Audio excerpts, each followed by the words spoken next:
we go. Hello, good afternoon, everybody. So, prized possessions. This is a very, very straightforward exhibition. It's exactly what it says. It's Dutch masterpieces from National Trust houses. Okay, I can go home now. I've said what I need. The National Trust has the largest single collection of paintings in the United Kingdom. If you put the whole lot together, it forms by far the largest single collection. But it's a very varied collection. Some of the paintings in National Trust houses have been in the house since the artist painted them. Others have come very recently, and that's true also of this exhibition. We've got things which have been in the same house since the middle of the 17th century, and some things that have only appeared in the last decade. One of the ideas behind this exhibition is that if you visit a historic house, you'll see its collections, but you'll see them in the context of the house, which often is very busy. You might see them in a room which is not particularly well lit. Things might be hidden in places where you wouldn't think to look. They might be above a door or around a corner. And there's always so much to take in that you might miss it. So the idea behind this exhibition is to pick out some of the best of the Dutch Golden Age pictures and bring them all together in one gallery. They've come from 12 different houses. They're all together in one gallery so that you can really concentrate on the pictures themselves. They're properly lit, they're properly hung, so you can really get close to them. Most of them are glazed, so you really can get very, very close to them this time and have real proper look at them. And a lot of them will be things where people might be quite familiar with the houses they've come from, but not realise that those pictures existed. So what do we mean by the Golden Age? Well, the Golden Age roughly is what you might call the long 17th century. So it's the 17th century with a few bits added either end. A time when the Dutch Republic is formed, becomes independent in 1648. It becomes independent from Spain. So it's a period of war, particularly in that area of Europe. It's also, as its name suggests, a period of great prosperity, a period when the Netherlands are becoming very rich through trade and through local commerce. You have a growing middle class or a growing bourgeoisie of people who own their own homes, they've got money to spare, and if you have those two things, then one of the things that you will want to be able to buy is nice things for your houses. So these are nice pictures for houses. You also see very much in the Netherlands, very much in the United Provinces, the Dutch Republic, you see a growth in secular art. So, of course, until this period, the majority of paintings have been made for church purposes. But during the 17th century, we see a huge growth of secular paintings, portraits, scenes of everyday life, landscapes, and we've got some of everything in this exhibition. It's also a period of constant dialogue, constant trade between England and Holland. And a lot of the paintings in the exhibition, although we call them Dutch paintings, they're by Dutch artists, but artists working in England. And a lot of the artists in this exhibition went back and forth between England and Holland. There's a great fashion for all things Dutch in England at the time. So, let me give you some background to the exhibition and how it came about. It's been curated by two members of staff at the National Gallery. They have gone round and they've selected from the houses and chosen some of the best and most interesting pictures. Rupert Goulding is our local curator. He's the head curator for the southwest of England, and he's based in Bristol. He lives nearby, so he's very much involved with Durham and has been for many years. David Taylor is the Trust's curator of pictures and sculpture, and he's done a lot of work on selecting the pictures, liaising with the different departments of the National Trust, writing the catalogue, and together they've also written the captions. So on this occasion, this is a very rare exception. The captions have not been written by us, they've been written by our guest curators. The exhibition is going to travel on. It's going to go first to this place. It's the Marriotts House in The Hague. And then it's going to come back to England and go to one of the National Trust properties, Petworth House in Sussex, which has dedicated exhibition space. And that is the Grand Staircase at Petworth, which is a marvel of 17th century architecture and painting, because it's all painted from top to bottom. So if you've never been there, do try and visit Petworth. It's a real treat. A couple of the paintings in the exhibition have come from there. And they've also come from all these other houses. So we've done a map which is inside the exhibition, and it shows you all the houses that the pictures have come from. It's quite interesting that they tend to be concentrated in the south of England, but we have got one from Castle Ward in Northern Ireland. We've got one from Dunham Massey in Cheshire, and it's North Norfolk coast, Felbridge. One picture from each of those. There is a catalogue. The catalogue is quite chunky. It's 160 pages, £25. It's got very detailed entries for all of the pictures, and it's also got quite a lot of additional material in the way of sort of little mini essays on aspects of Dutch art and its influence on England. So there's a bit about silver, garden design, clocks, ceramics. We've also got a little chapter on the collecting of Dutch art by the founders of National Trust houses. There's one by me as well on William Holburne as a collector of Dutch art. So there's a lot to read in this book, and I don't have time to tell you everything there is to know about every single picture. There's a lot more in the catalogue, so if you do have a chance to read through it, I'm not expecting you to read it tonight, but do gradually work your way through it, and I think you'll find it's very nicely written, and it's a nice thing to read. So let's have a look at some pictures. This is really where it all started. This is from Durham, which is one of the most Dutch of the National Trust houses. Durham was founded by William Blathwaite, who was Secretary at War to William III. He inherited his love of Dutch culture from his uncle, who was a great connoisseur. He spent a lot of time in Holland, and he knew the Dutch language, which was as unusual then as it is now. And this was one of many Dutch things that he bought to furnish his very Dutch-style house, modelled on palaces of William III in The Hague. And Blathwaite, if you've been to the house, if you haven't been to the house, we have a special deal at the moment whereby all our volunteers can get in for free. So you can go and have a look, go and see an example of the sort of ensemble of Dutch stuff, from ceramics and architecture to paintings, all in the one house.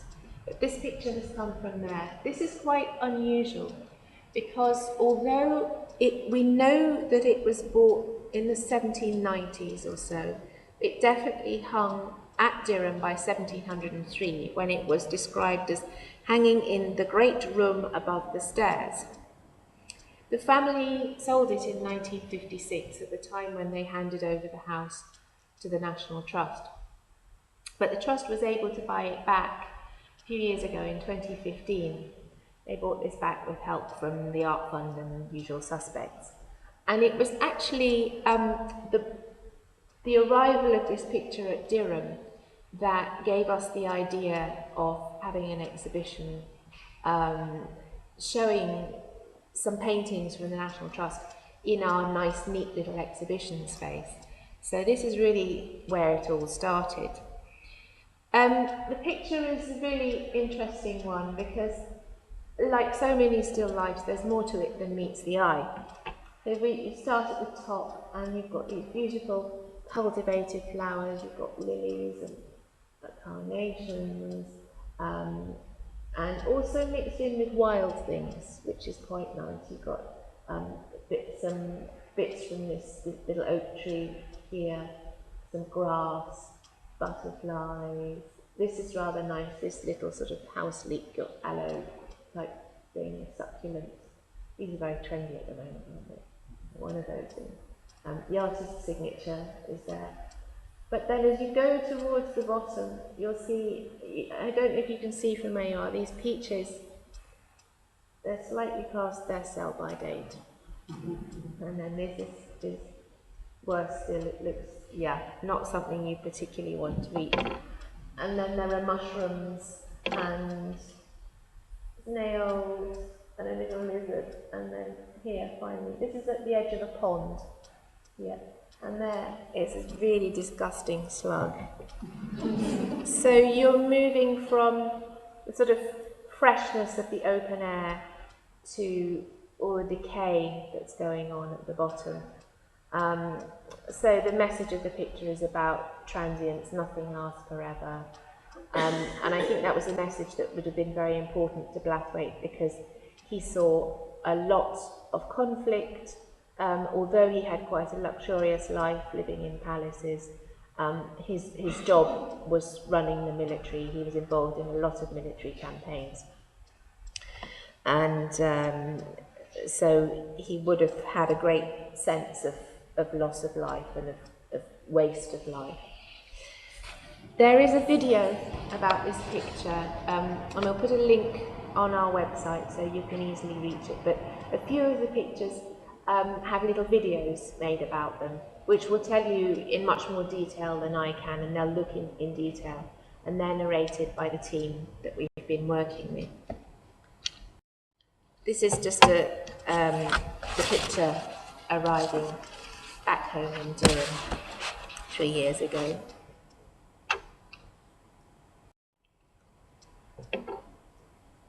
This is a picture that has been in the same place since about 1697.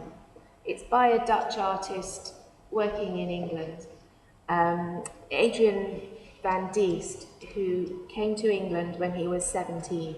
He was a family of marine painters, and he came here really to specialise in country house portraits, and this was a very popular genre at the time when country estates are growing and people want to have these bird's eye views of the whole estate, not just the house. So there's the house with the walled garden with fruit trees all around here, it's got a moat, it's got a formal garden here, and all the things that make an estate function as an economy. So there's a dovecot, there are deer, there are cattle, there's a water mill, all the things that you would associate with an English country estate. So have fun looking at that because there's a lot of detail, there's a lot going on.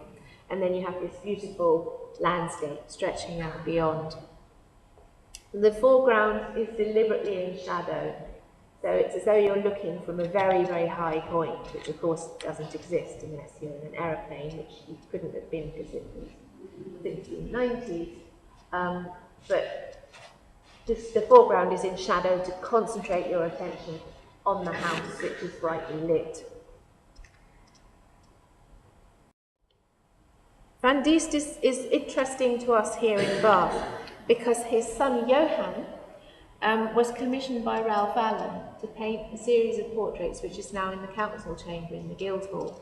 So if you're familiar with that room in the Guildhall, if you want, you can just pop in, just walk straight in off the street and see this series of portraits which Ralph Allen commissioned from Johan van Diest, who also did some decorative work at Prior Park for him. Going back to Adrian van Diest, the landscape painter, this is a seascape by him from our own collection. And the only reason I've put it on here, some of you may remember when it was displayed here, we've now lent it to #1 Royal Crescent. But what's fun about this is that it was catalogued as Benjamin Barker. And about 10 years ago, I had it cleaned, and we found, about around here somewhere, we found a monogram, AVD, and Adrian Van Diest, so that was quite exciting. Let's look at some portraits now.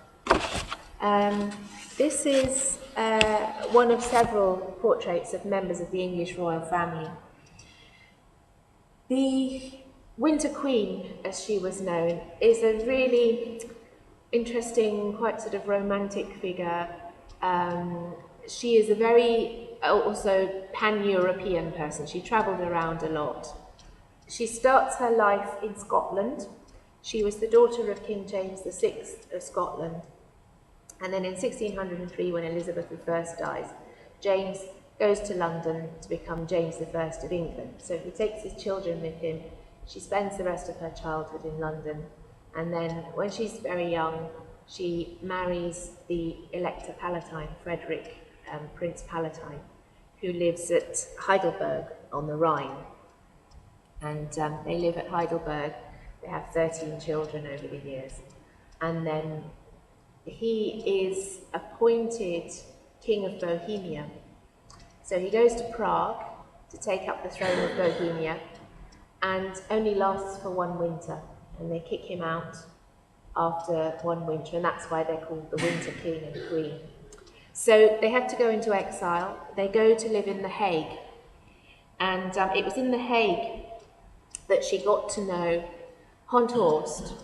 Honthorst, at that time, was a very celebrated artist. He was still quite young. But his real claim to fame was that he had travelled in Rome when he was very young. And there he saw the work of an artist who wasn't known even really very much in Italy, and who had recently died, called Caravaggio. And he sees Caravaggio's work and he imitates it and sort of cleans it up in a way. And he creates this great interest in candlelight pictures that use a very strong chiaroscuro. And it's really Honthorst and other artists from Utrecht who really get people interested in tenebrism, or Caravaggism as it's called. So Honthorst is really interesting, but then he gets a bit boring because he becomes popular as a portrait painter, and he's a little bit bland as a portrait painter. This is the period of Van Dyck, so it's very difficult to be as good as Van Dyck, who's Flemish, not Dutch. And he is sent by Elizabeth to her brother Charles I. I must say, he does a really wonderful portrait of Charles I, which is in the National Portrait Gallery. And he works mainly in The Hague, painting portraits there. This one is done very late. This is done at the end of both of their lives, about 1650, when Elizabeth is a widow, still living in The Hague. But she moves quite soon after this, when her nephew, Charles II, is restored to the throne in London. She travels to London and stays in London as a guest of the Earl of Craven, who's a man that she met in the Netherlands. The Earl of Craven built a little hunting lodge for her called Ashdown House, and that's where this picture has come from. Ashdown House isn't very far away. It's near the White Horse at Uffington, so it's practically on the railway, just the other side of Swindon. She has two other, I think the two things that she's most famous for nowadays is two of her children. One of her children is Princess Sophia, who is the mother of the future King George I. She marries the Elector of Hanover, and that's how we come to have the Hanoverians. So Elizabeth is the grandmother of the Hanoverians. Her other famous is this man. This is Prince Rupert of the Rhine, dashing hero of the Civil War, leader of the Royalist Army, and he's the nephew of Charles I. He's the cousin of Charles II, and when this portrait was made, he was right at the end of his life. He was about 60 at the court of Charles II. His outfit will look very familiar to you. He is wearing virtually exactly the same as Edward Hyde downstairs in the portrait by Wissing, who's also a Dutchman working in London. But what's interesting is the difference in the treatment of the Garter roads. They're not exactly painted at the same time, so the fashion is a wee bit different. So you notice profusion of lace, whereas here, in a way, it's more sort of refined in the sense that there's no lace, and we have this very, very different depiction of the white fabric. It's almost as though one is linen and one is satin, the way that they've been treated. The man who does the portrait of Prince Rupert, Simon Verelst, is really a still life painter, and I think that comes across a lot in this portrait, that his concentration is all on the detail. And when you have a look at this in the gallery, you'll see that it is incredibly detailed. Look particularly at the tassels, which are just extraordinary. They're so minutely painted. The other thing that I love about this picture is it's got a completely bonkers frame. So I don't have a photo of it, but if you go in the gallery, you'll see what I mean.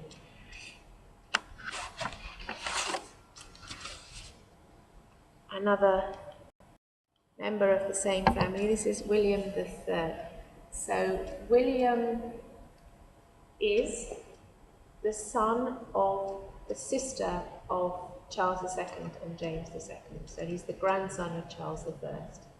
So he is an heir to the throne of England, Wales, Scotland and Ireland. The Ireland bit is arguable. And he was also Prince of Orange because his mother, who was the sister of Charles II and James II, she married the Prince of Orange, and he died before William was even born. He died of smallpox very suddenly, so as soon as William was born, he became Prince of Orange and Stadtholder of the Netherlands, based in The Hague. And he is only later called to England because James II is very, very unpopular, and he is summoned to England by James's Protestant enemies to basically kick James out.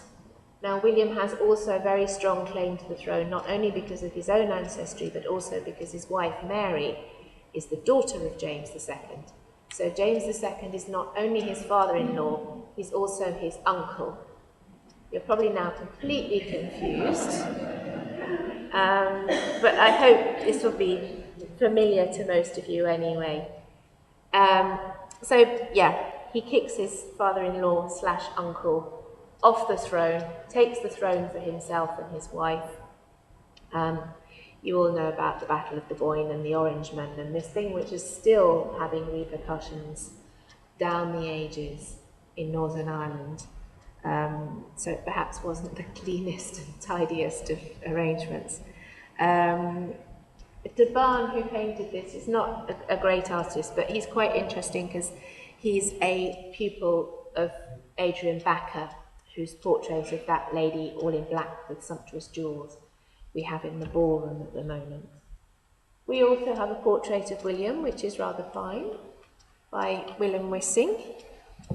So slightly later on. Oh, something I should add about this one. He's only 18 here, and at first I really didn't like this picture, but actually somebody pointed out that he's very young, and actually very much like Arthur Atherley, don't you think? He's got that sort of not grown up, not a child, slightly vulnerable, and he's got the hair as well. Battles at sea. the Anglo-Dutch Wars happen mainly during the reign of Charles II, and they're about something very boring. They're all about trade and who's got the right to trade in certain shipping channels in the North Sea and in the colonies. And it's lots of ships attacking each other and blowing each other to smithereens, which takes huge amounts of energy and huge amounts of manpower and skill. William Wyndham, who owned this picture, he lived at Felbrick Hall on the North Norfolk coast. So he sort of looks out over the part of the North Sea looking towards the Netherlands, which is where all these battles took place. This is the final battle in the third of the Anglo-Dutch Wars. And he buys this from a family who specialise in marine pictures, the Van der Velde family, who come to England to because there's a very big demand for this kind of picture. This one is particularly huge, so I'll let you look at it in the gallery. The thing that's happening in this picture, it's a moment when the commander of the British fleet, who's called Sir Edward Spragg, this was his flagship, but as you can see, it's rather the worse for wear. The mainmast and the mizzenmast have gone, which means that it can't move, basically. So he's got to get onto a ship that's still fairly intact, and he moves on to this one called the George. So this is him making his way onto the George by moving from boat to boat. So it requires a lot of very careful manoeuvring. The George also, within a couple of hours, was blown to bits. So he had to move to a third boat, and it was in the process of moving on to that third ship that he fell in the water and drowned. So it's a bit of a sort of epic fail kind of story.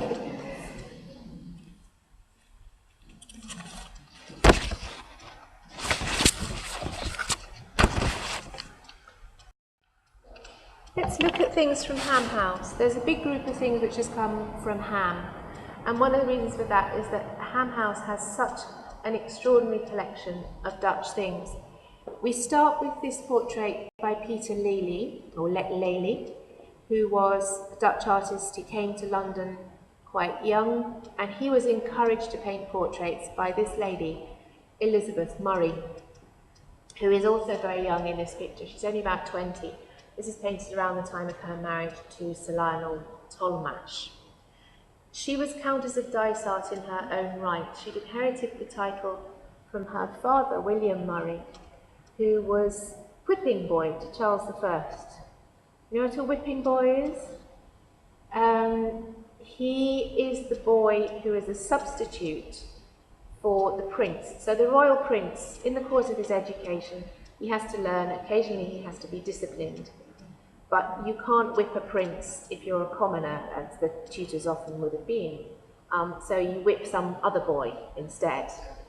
So that's what the whipping boy would have been. I don't know how much he really got whipped. I think the point of them was more to have a companion for the prince. So they had a playmate and somebody that they could study alongside, perhaps to sort of create a bit of competition for them.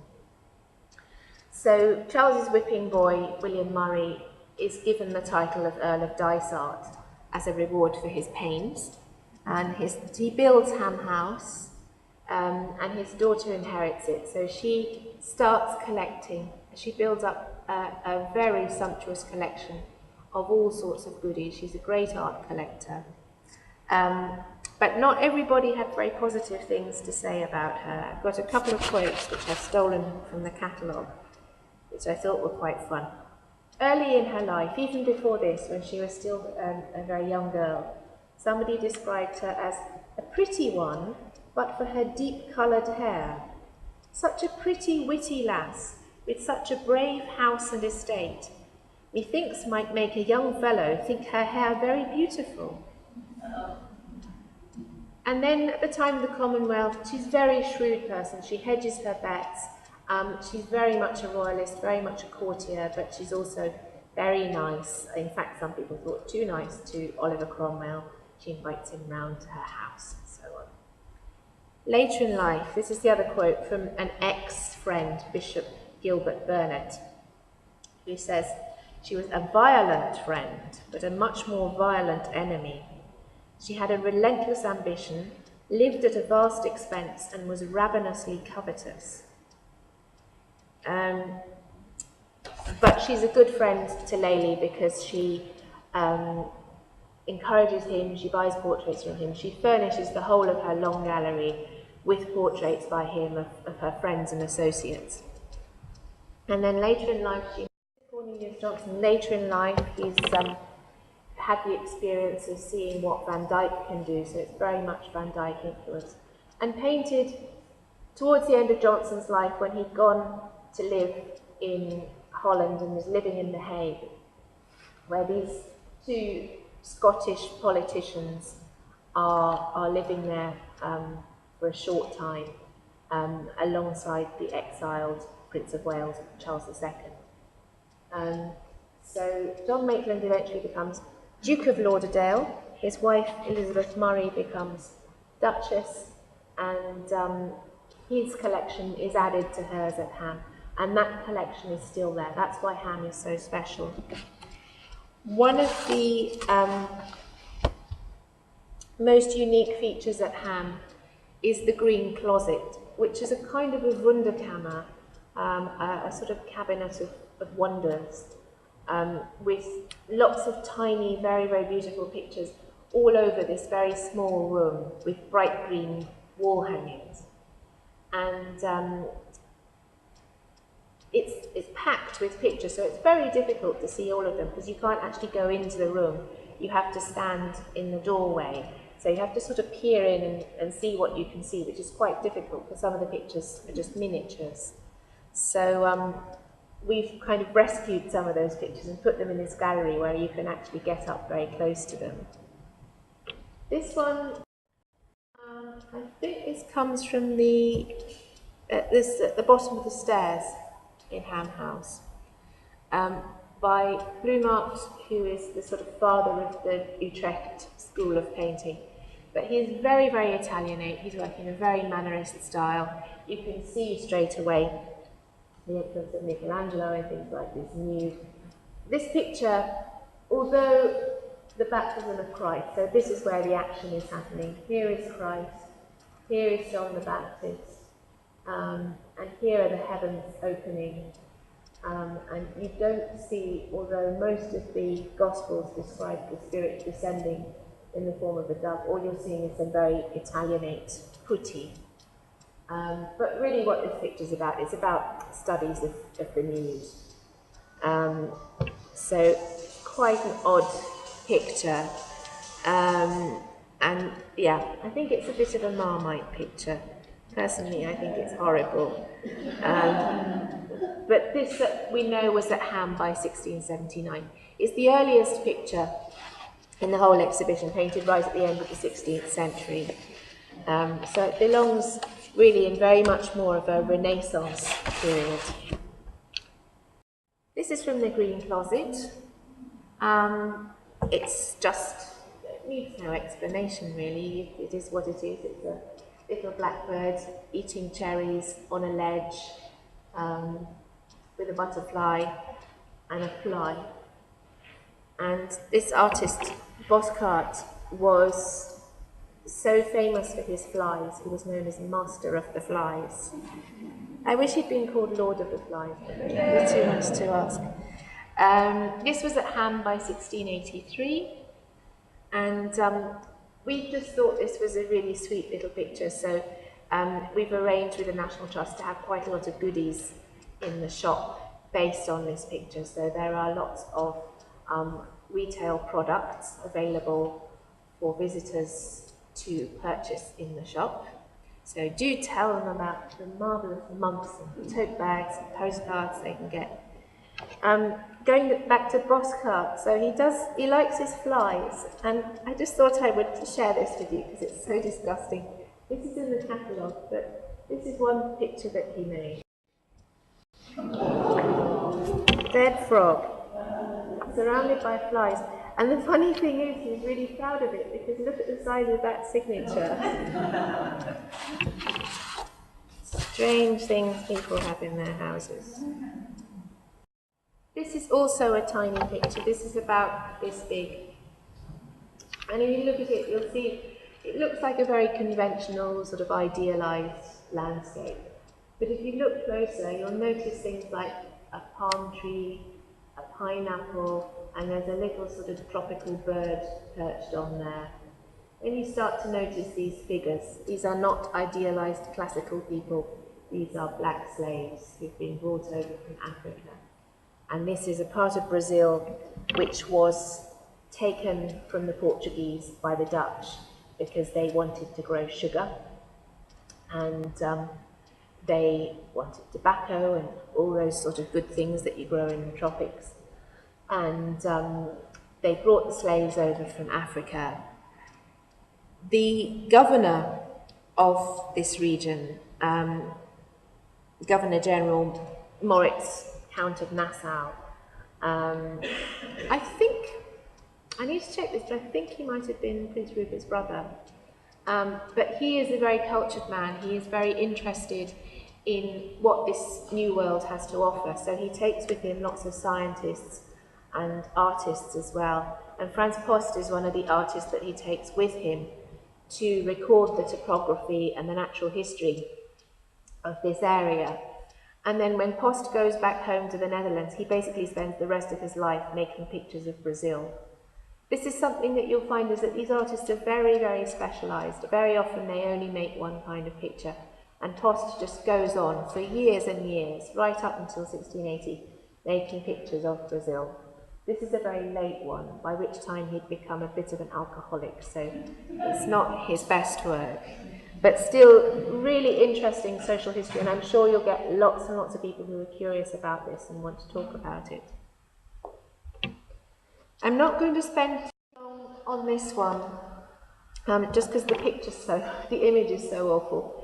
And the reason for that is this picture doesn't belong to the National Trust. It's on loan to the National Trust in one of their houses. It's at Osterley in West London. And the Earls of Jersey built and owned Osterley. They were actually the Child family. They were a banking family. They founded a very big, important bank in the 18th century, built this wonderful house built by Robert Adam.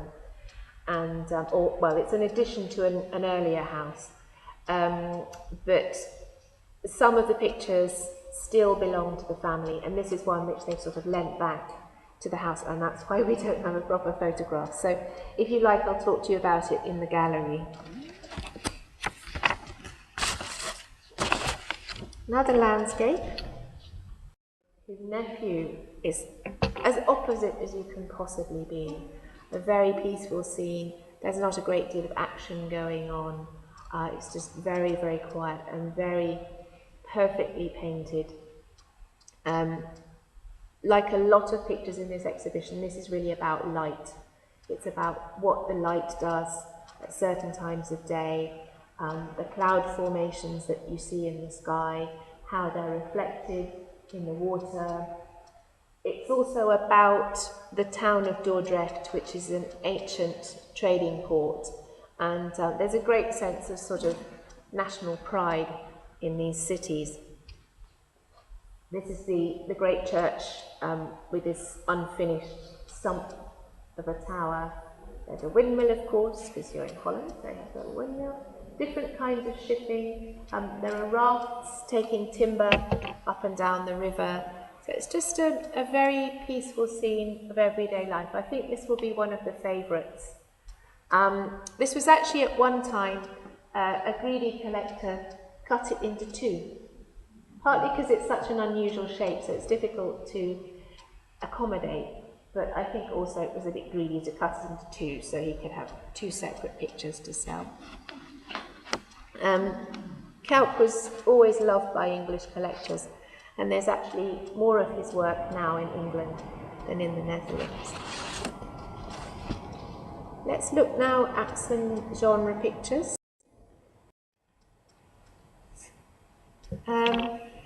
Quite a few pictures in this collection come from Polesden Lacey, which was a collection put together by an MP, a Victorian MP called William McEwen.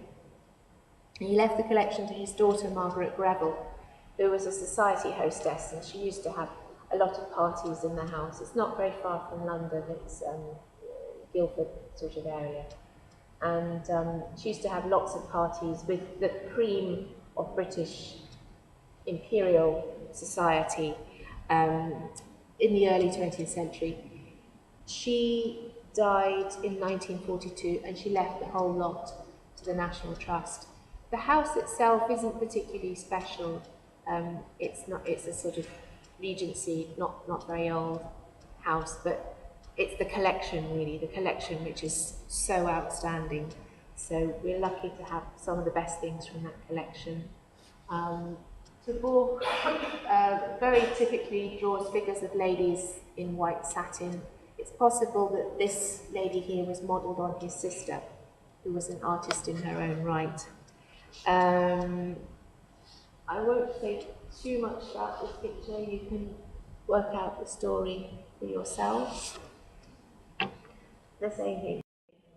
You can work out this story. It's two children having fun playing golf, and one of them has either run indoors or is about to go outdoors. So golf is a predecessor of golf, and it was played since the Middle Ages really, but it gradually developed into what we now call golf. And at this time you begin to see the development of formal golf courses on the outskirts, or golf courses on the outskirts of the city. It's winter, so you get that very low light that you have in winter, shining through the trees, shining onto this floor. So do look at the tiles. This picture is really all about the tiles. The terracotta tiles on the floor, the light pouring in from this direction, but also in this direction. You see how it's falling on the child's apron, and how the child's hair is all lit up like a sort of angelic halo, the world's ugliest angel. It's possible it was modelled on the artist's own child, so we shouldn't be too rude about him or her. It's more like a girl than a boy, but as you know, at this time, girls and boys wore really exactly the same clothes until they were about 6 years old. Notice the Delft tiles here. Each tile is painted with children playing a different game. And if you go into the Sackler room, you can have lots of fun making your own Delft tile from a beer mat. Here's a landscape by Holburne. I think people associate Dutch art a lot with landscapes, don't they? But we don't have that many landscapes in this exhibition. So here is your very typical Dutch Holburne view of a very ordinary common in a very ordinary Dutch countryside. But these places were very, very precious to the Dutch people, partly because they were living more and more in cities, but most of all because their whole countryside had been so ravaged by war. So to see a peaceful view of the country was something very significant for them. So you have a common with a coppice, and this is a coppice of a kind that was known as a brink in Dutch. And in the brink, people could go and collect wood, they could collect firewood, and these trees were cultivated for that purpose. The nice thing is it's got two viewpoints, so you can look into the light, look up at the beautiful clouds in the sky, or you can look the other way into the dark woods, and there are a few things lurking in the dark woods, so have fun spotting those. Here's another genre picture, the duet, also known as Le Corset Bleu, after that lovely jacket which she is wearing, which I want.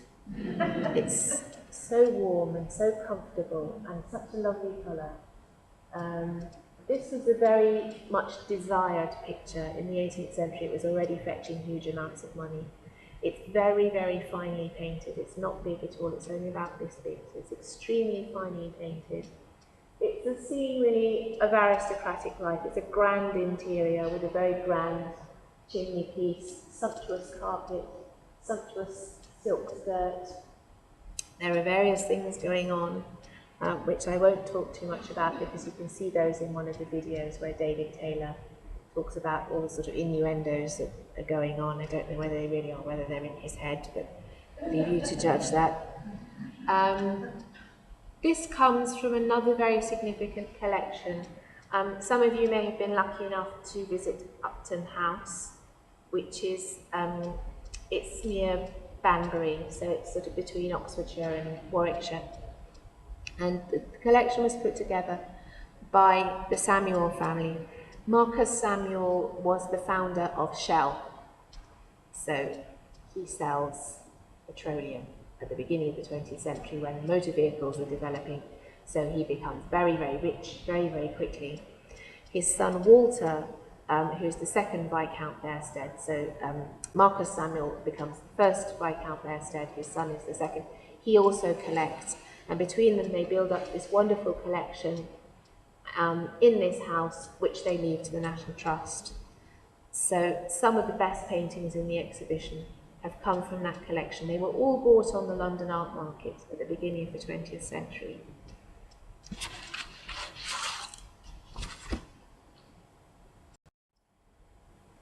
A few more dodgy goings on, this time at the lower end of the social scale. It's called The Tired Traveller. Doesn't look very tired to me. And she is trying her best to ignore him. Signed by Jan Steen, who is one of those artists who specialises in low-life scenes, you know, people carousing in an inn and falling off their stools. And there were some in the exhibition that we had some years ago of Dutch paintings from the Royal Collection, and a self-portrait of Steen as well. But again, a very tiny little picture from Upton House. This is all. So that's just to show you what a big church looks like without its pews. It's actually quite attractive, isn't it?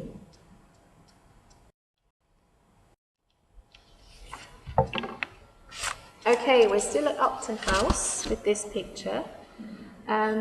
This is by Jan Levens, who was a friend of Rembrandt's, and they shared a studio in Leiden, and just when they were young, early on.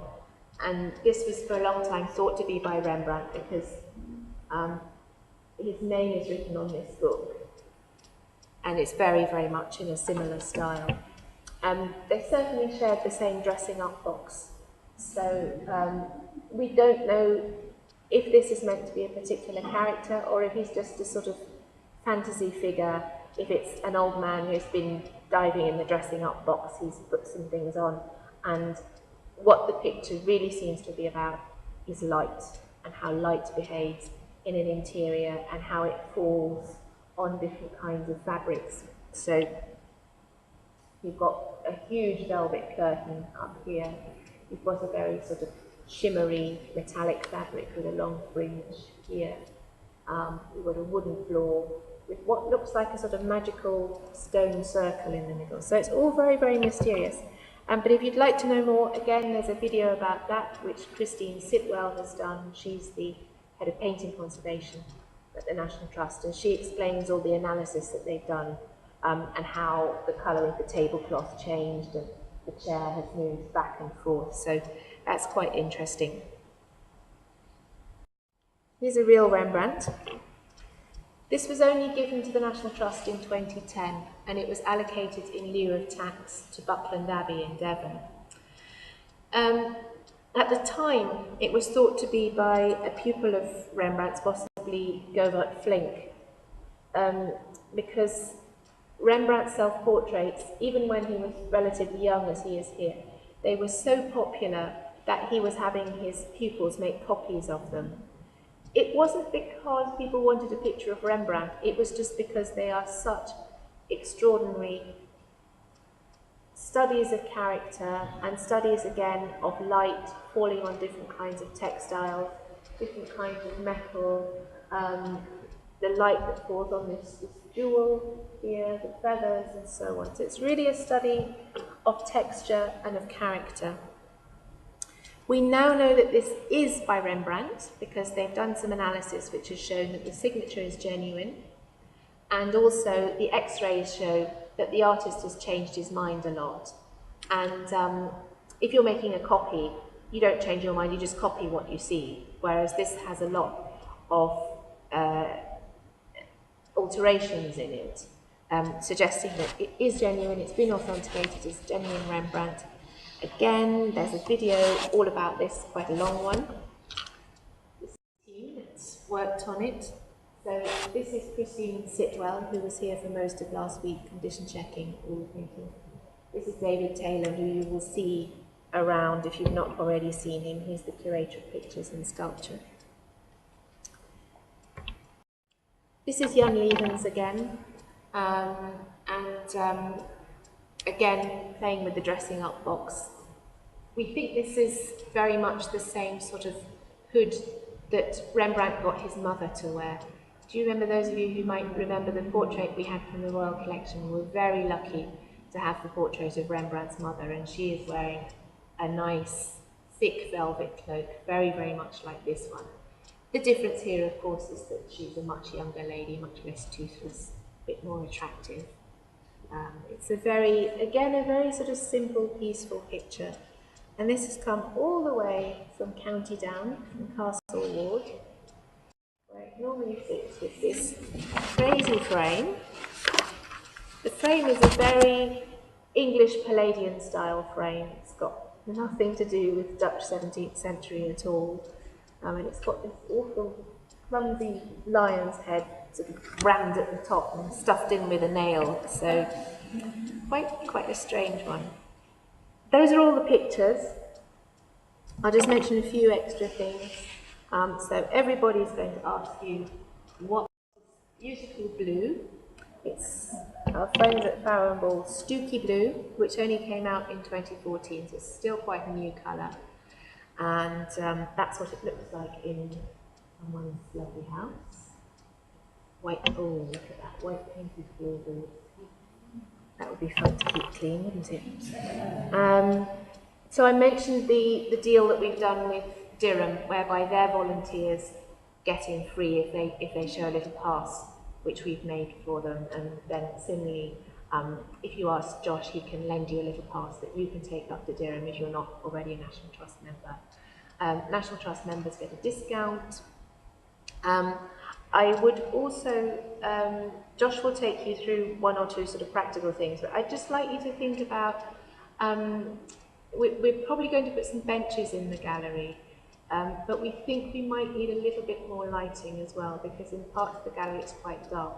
So if you do get people tripping over their feet or anything like that, and you think we need a bit more light for people's benefit rather than the benefit of the pictures, do let us know and we'll try and find an extra lamp and put it in. So that's it from me. Do take as long as you like to enjoy the pictures.